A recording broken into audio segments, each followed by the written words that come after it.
Avant de commencer cette vidéo, j'ai un truc à vous montrer. C'est le trophée des 100 000 abonnés que j'ai enfin reçu. Alors en vrai, c'est surtout anecdotique, mais ça fait quand même plaisir et je voulais vous remercier d'être autant à vous être abonné à la chaîne. Alors pour l'anecdote, ça fait un moment qu'on a passé les 100 000, mais pour l'information, en fait, pour commander le trophée des 100 000 abonnés, il faut avoir publié une vidéo dans les 6 mois qui précèdent le passage des 100 000, sinon on ne peut pas commander le trophée. Bref, j'étais bloqué, je pouvais pas le recevoir avant, mais comme je republie les vidéos depuis un mois et que là j'étais de passage chez de la famille, j'ai pu le commander et le recevoir. Bref, sur ce maintenant, sans transition, on passe à la vidéo. Du coup, changement de décor, je vous retrouve dans mon Airbnb à Barcelone et ce qu'on va faire aujourd'hui, c'est que je vais vous présenter l'intelligence artificielle qui a récemment été intégrée à Photoshop. Alors la petite particularité par contre des fonctionnalités que je vais vous présenter, c'est qu'elles ne sont pas encore sur la version officielle de Photoshop. En fait, on va devoir passer par Photoshop Beta, c'est-à-dire une version bêta qui est proposée par Adobe. Et pourquoi c'est une bêta? Tout simplement parce qu'il se peut qu'il y ait des bugs par-ci par-là et qu'il y ait quelques instabilités à différents niveaux. Donc du coup, ça implique qu'il va falloir télécharger une autre version de Photoshop et pour ça, en fait, on ira simplement sur le Creative Cloud. Je vais aller dans App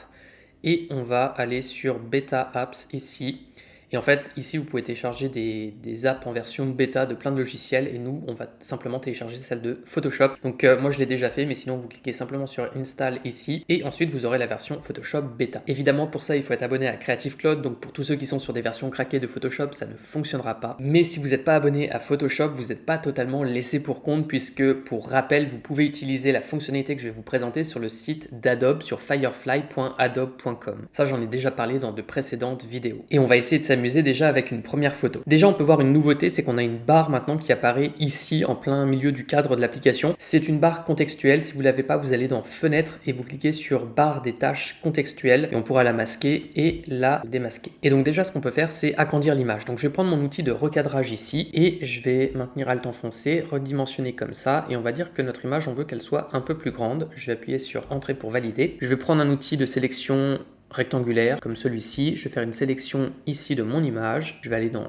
sélection, on va faire intervertir et comme ça on sélectionne toute la partie blanche autour. Et maintenant en fait là j'ai le remplissage génératif sur lequel je peux cliquer. Pour ça il faudra toujours avoir une sélection, donc on utilisera n'importe quel outil de sélection mais il nous faut une sélection et ensuite je fais simplement remplissage génératif. Là je pourrais écrire un prompt, on va voir ça juste après mais pour le moment j'en ai pas besoin, je vais juste faire générer et Photoshop va automatiquement me combler les vides autour de l'image dans ma partie sélectionnée. Et voilà, on a le rendu. Alors à chaque fois, on a trois options qui nous sont proposées ici. Et si jamais il n'y en a aucune des trois qui me plaît, eh bien je vais simplement cliquer sur générer et ça va me proposer trois nouvelles images. Et à savoir que les possibilités d'édition et de voir les variantes, en fait, ça apparaît toujours dans le panneau propriété. Et donc là, j'ai trois nouvelles versions. Celle-ci, elle n'est pas terrible. On a un bug graphique au niveau de la tente, mais je pense que celle-ci est plutôt pas mal et plutôt crédible. Et donc maintenant on va pouvoir s'amuser, on peut rajouter des choses encore un peu plus fun. Donc admettons que ici je veuille ajouter un petit chien, et bien je vais faire donc une sélection dans cette zone-là, je vais faire remplissage génératif et je vais écrire a little dog. Alors par contre il faut tout écrire en anglais, mais on va voir qu'on a des résultats plutôt intéressants. Alors celui-ci il est pas très petit comme chien, voyons ce qu'il me propose d'autre. Ouais. Ça fonctionne, mais allez, je vais lui en demander d'autres pour voir s'il peut me proposer mieux. C'est assez rigolo, mais celui-ci, on va dire qu'il me plaît bien, donc je vais le garder. Donc à chaque fois, on peut entrer un prompt pour dire ce qu'on veut, mais on peut aussi faire disparaître des éléments sans rien préciser, en fait. Donc par exemple, si je veux me débarrasser de ce personnage, je vais simplement faire une sélection autour, je vais faire remplissage génératif, et je vais rien écrire du tout, et normalement, il va me le faire disparaître. Ok, c'est parfait. Il m'a proposé trois versions, mais honnêtement, les trois fonctionnent plutôt bien. Je vais garder la première, c'est vraiment super. Là, je pourrais peut-être faire un lac un peu plus grand, donc je vais sélectionner cette zone-là, hop là, et je vais dire que je veux un lac. Donc il me rajoute un tronc d'arbre, c'est vraiment plutôt bien fait. Au final, c'est que la première qui marche bien, parce que les autres sont un peu moins réalistes, je trouve, donc on va garder celle-ci. Peut-être que comme ça, on pourrait rajouter un pont. Ok, donc là il m'a plutôt fait une échelle. Franchement pour le pont c'est raté. Donc honnêtement là j'ai montré ce qui marchait bien, mais là on voit qu'il y a une petite limite à ce niveau-là. On va lui demander sinon de nous faire un ours. Et franchement, la lumière correspond pas tout à fait, mais c'est quand même pas trop mal. Celui-là, il est pas mal. Le truc, c'est qu'il est un tout petit peu trop lumineux, mais vraiment, je le trouve plutôt crédible. Lui, on pourrait essayer de lui rajouter un chapeau, peut-être. Ah, là, ça fonctionne vraiment pas bien. Mais en même temps, c'est moi qui ai peut-être fait ma sélection un peu salement. Franchement, c'est moyennement convaincant. Pour le chapeau, on va oublier. Et elle, admettons que je veuille lui retirer son chapeau. On va voir si on arrive à faire ça. Alors, c'est rigolo, il me rajoute des lunettes de soleil. Si je zoome dedans, Est-ce que c'est vraiment si propre que ça? Non, c'est pas très très propre. Par contre, le haut de la tête, ouais, il est crédible. Admettons qu'ici, on va y mettre une soucoupe volante. Ok, c'est assez rigolo. Bon, là, elle est gigantesque. J'ai peut-être fait une sélection un peu grande. À la base, on avait 7 images et on est arrivé à ça. Donc, franchement, au premier coup d'œil, je trouve que ça fonctionne. Après, le truc, c'est que si on zoome, effectivement, on va voir pas mal de problèmes. Les parties qui ont été créées ici, si je les affiche, eh bien, il y a... Alors là, on voit que la jonction, elle n'est pas forcément très propre. Mais surtout... Ici, on peut voir qu'en fait, c'est vraiment pixelisé. Là, on a un effet de crénelage des pixels qui est vraiment pas propre. C'est vraiment pixelisé et c'est pas beau du tout. Et pourquoi ça nous fait ça? Tout simplement parce que le Generative Fill sur Photoshop, il ne fonctionne correctement que sur des portions de 1024 par 1024 pixels à l'heure actuelle. Du coup, pour obtenir un résultat plus propre, ce qu'il faut, c'est travailler avec des portions de 1024 par 1024 pixels maximum. Donc, je vais vous montrer une technique très simple pour faire un rendu plus propre. Donc, admettons que je veuille juste le faire sur le côté gauche. Donc, je vais étendre l'image comme ceci et je vais prendre mon outil rectangle. Je vais faire un carré de 1024 par 1024 pixels, je vais faire OK et on va le placer à peu près ici. Donc je le fais déborder volontairement dans ma photo puisque on va déborder dedans volontairement. Je vais prendre mon outil ensuite rectangle de sélection et je vais faire un carré ici à peu près et qui n'excède pas la taille du rectangle du coup que j'ai dessiné. Ensuite le rectangle je peux le masquer et je vais me mettre sur ma photo et je vais faire remplissage génératif, je vais faire générer. Donc là il me propose 3 versions, je peux choisir celle que je veux et je vais continuer comme ça. Là pareil je vais refaire un rectangle qui est à peu près de la même dimension. Et maintenant, on peut voir si je zoome que là, l'effet de pixelisation qu'on avait tout à l'heure, il a disparu. On a vraiment quelque chose d'une meilleure qualité. C'est pas forcément optimal, mais c'est déjà beaucoup mieux que ce qu'on avait précédemment. Alors, il y a un autre outil que je veux vous montrer aussi qui permet de supprimer des éléments. On a vu que pour supprimer par exemple ce personnage, je pouvais le sélectionner et tout simplement passer par le Generative Fill. Il existe une autre façon de faire désormais, c'est d'aller ici et de sélectionner en fait sous le correcteur localisé l'outil supprimer. C'est un nouvel outil qui est apparu sur Photoshop et qui va nous permettre de tout simplement faire disparaître des éléments. Alors normalement il y a cette case qui est cochée par défaut et hop là, si je peins sur mon personnage en magenta comme ceci et maintenant si je relâche le clic, eh bien il va me faire disparaître le personnage. Ça marche plutôt bien. Alors le truc c'est que là il m'a remis une partie de la texture rouge qu'il y a ici, donc ça je peux repasser un coup dessus pour l'enlever. Si jamais il reste un petit défaut, j'ai juste à repasser comme ça. Et en fait, il me fait disparaître exactement ce que je veux. Alors, la principale différence avec le Generative Fill, c'est que finalement, je vais peindre directement et aussi, je ne vais pas avoir 3 options, 3 variantes qui me sont proposées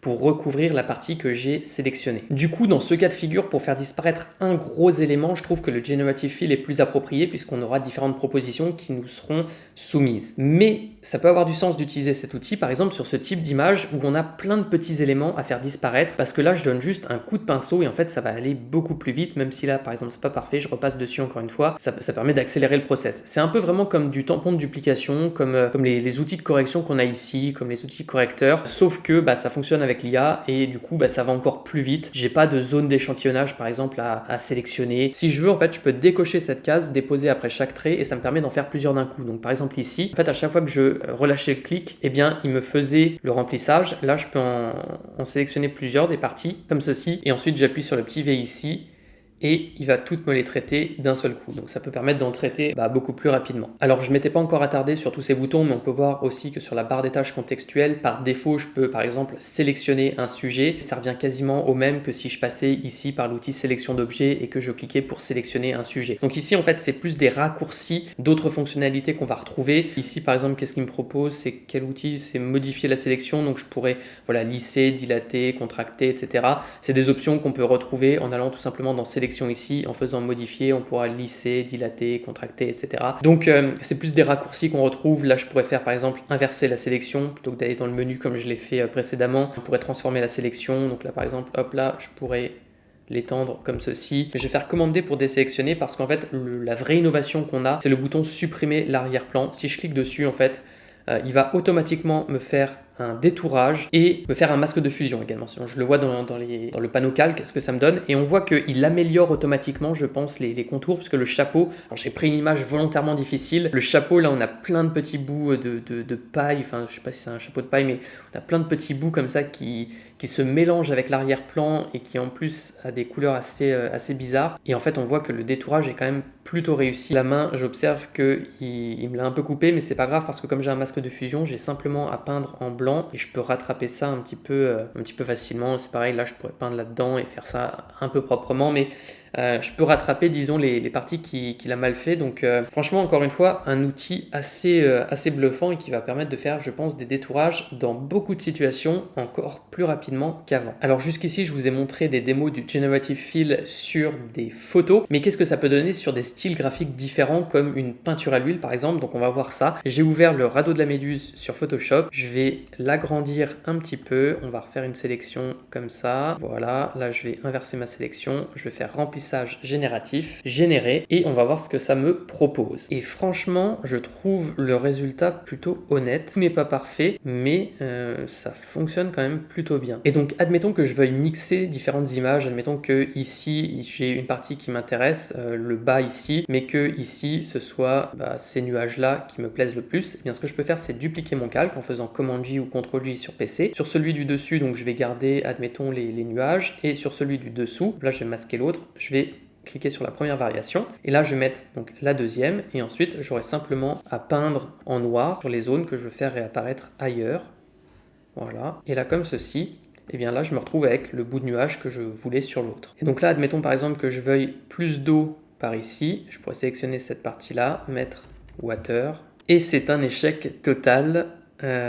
Franchement ça ne marche pas du tout, donc on pourrait peut-être sinon supprimer ça et écrire si, et là il me fait une barque, ce qui n'a aucun sens, c'était pas ce que je demandais. Là par exemple, ici, si je trouve que cette texture elle va pas, je pourrais simplement faire du remplissage génératif, faire générer sans mettre de prompt, mais honnêtement de ce que j'ai pu tester en fait, quand on écrit des prompts sur des styles graphiques vraiment différents comme des peintures, des illustrations ou ce genre de choses, on peut avoir des résultats assez aléatoires. J'explique ça par le fait que Adobe, ils ont surtout entraîné leur IA sur leur propre banque d'images qui est essentiellement constituée, je crois, de photos. Et donc dès qu'on va avoir des styles graphiques un peu anciens ou qui sortent un petit peu de l'ordinaire sur lequel leur banque d'images possède assez peu de données, eh bien on va obtenir des résultats assez bizarres. Donc là, ça fonctionne plutôt bien. En fait, avec le Generative Fill, il arrive bien à compléter intelligemment l'image par rapport à d'autres portions de l'image. Mais si je veux rajouter des éléments, on va voir par exemple, admettons qu'ici, je veuille rajouter une ville, eh bien, il y a de grandes chances qu'il me propose quelque chose qui ne matche pas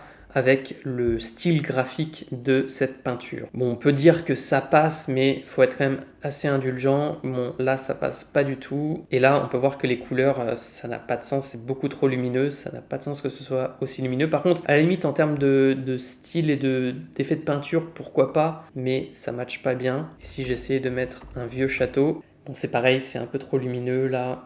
Ouais, c'est pas incroyable. Bon, en vérité, j'avais fait d'autres tests sur cette image avant et en fait, j'avais toujours des résultats assez aléatoires. Ce que je veux dire, c'est que là, c'est pas parce que en 2 tests, ça n'a pas fonctionné que ça fonctionnera jamais. C'est juste qu'il faut retenter, il faut tenter différents prompts, il faut tenter de refaire des sélections, etc. C'est plus long d'obtenir un bon rendu. Ça peut marcher, mais c'est juste que c'est beaucoup plus long. Et c'est pareil, mais on n'obtiendra pas forcément toujours quelque chose d'impeccable. On va terminer avec cette image de bol qui est vraiment super simple, mais c'est pareil, je voulais vous montrer une chose, vraiment insister sur un détail, c'est que la forme de la sélection, en fait, peut avoir un impact sur le rendu final. Donc là, admettons que je veuille remplir ce bol, hop là, comme ceci, je vais écrire ice cream, et franchement, le résultat est quand même plutôt bien fait. Alors là, on voit qu'il me déforme le bol, c'est un petit peu dommage. Et pourquoi il me déforme le bol? Là, il me l'a pas fait, mais ça peut arriver parce que ma sélection n'est pas impeccable. Donc, en fait, si je voulais un meilleur rendu, je pourrais prendre l'outil ellipse de sélection. Je vais faire un clic ici en maintenant Alt enfoncé. Ça me permet de faire vraiment une sélection bien arrondie. Je vais faire quelque chose comme ça et je vais ensuite prendre mon lasso. Je vais cliquer sur cette icône qui me permet d'ajouter à la sélection et je vais ajouter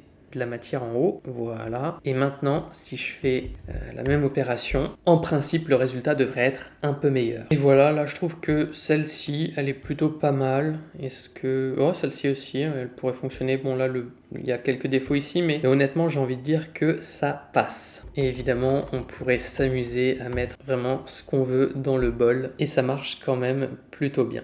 Bon, du coup, conclusion sur cet outil, sur le Generative Fill. Pour moi, on n'est pas sur quelque chose qui remplace les graphistes. Là, on n'est pas sur une technologie qui est 100% autonome. Par contre, on est sur un outil qui, à mon sens, s'inscrit dans la continuité des derniers outils qui ont été ajoutés à Photoshop et qui permettent de faire de la retouche photo. Alors, derniers outils qui qui date quand même un peu. Ces dernières années, on avait tout ce qui tourne autour du détourage qui a pas mal été amélioré, mais après, je pense à tous les outils, on va dire plus classiques, qui existent déjà depuis vraiment des années, mais tout ce qui va être tampon de duplication, correcteur, outils pièces, etc., qui nous permettent de modifier localement une image, et bah, je trouve que le Generative Fill, ça s'inscrit vraiment dans la continuité de tous ces outils. Le truc, c'est qu'en termes de performance, je suis assez mitigé, parce que d'un côté, des fois, c'est vraiment bluffant, je suis surpris en quelques secondes de ce qu'on peut obtenir, et de l'autre, des fois, je suis totalement déçu parce que ça nous fait quelque chose, mais qui est à l'opposé de ce qu'on voulait. Et le truc, c'est qu'on peut pas forcément obtenir tout ce qu'on veut avec le Generative Fill. Je l'ai testé sur vraiment plein de prompts différents. Il y a des choses, quand on demande des trucs assez spécifiques qui sont pas forcément très connus, là, c'est clair que l'outil ne fonctionne pas. Du coup, ce que je retiens quand même, c'est qu'aujourd'hui, si on apprend à bien s'en servir, et je dis apprendre à bien s'en servir parce qu'il faut apprendre à faire des sélections correctes, il faut apprendre à bien écrire les prompts, il faut apprendre vraiment à jouer avec pour comprendre ce qui va être possible, ce qui va pas être possible. Mais une fois qu'on développe cette dextérité avec, eh bien, on peut vraiment augmenter assez vite sa productivité, puisqu'il y a plein de choses qu'on va pouvoir déjà faire avec le Generative Fill qu'on faisait avant et qui nous prenait plus de temps, j'en sais rien, mais si on devait faire disparaître des éléments dans une image, parfois on avait besoin d'aller rechercher des textures sur des banques d'images, etc. Là, on peut faire ça beaucoup plus vite avec quelques sélections et en entrant des prompts. En 2-3 minutes, ça peut être réglé. Donc, ça permet déjà de gagner du temps sur certaines tâches, même si ça fait pas forcément encore tout très bien aujourd'hui. Et c'est pour ça que ce que j'ai envie de souligner, c'est le potentiel de cet outil, parce que c'est clair qu'il va continuer d'évoluer. Il y a des mises à jour qui sont prévues. De toute façon, je crois que Adobe prévoit d'ajouter toutes ces IA qui sont dans Adobe Firefly, parce que le Generative Fill, c'est juste une IA parmi d'autres dans Adobe Firefly. Et je crois qu'il prévoit d'en ajouter dans Photoshop dès la fin 2023. Donc, on verra comment ça évolue. Je sais plus exactement lesquels ils doivent mettre. Je sais plus si ça concerne juste le Generative Fill, mais ça me paraît assez évident que tout ce qu'il y a dans Adobe Firefly, ils vont chercher à l'intégrer directement dans leur logiciel actuel. Donc bref, je sais pas jusqu'où ils vont être capables d'aller, et c'est pour ça que je suis curieux de voir ce qu'on va nous proposer dans les mois qui arrivent, et je vais suivre tout ça avec une extrême attention. Sur ce, moi j'espère que la vidéo vous aura plu. Si c'est le cas, comme d'habitude, je vous invite à mettre un like et à vous abonner à la chaîne, et moi je vous dis à bientôt pour une prochaine vidéo.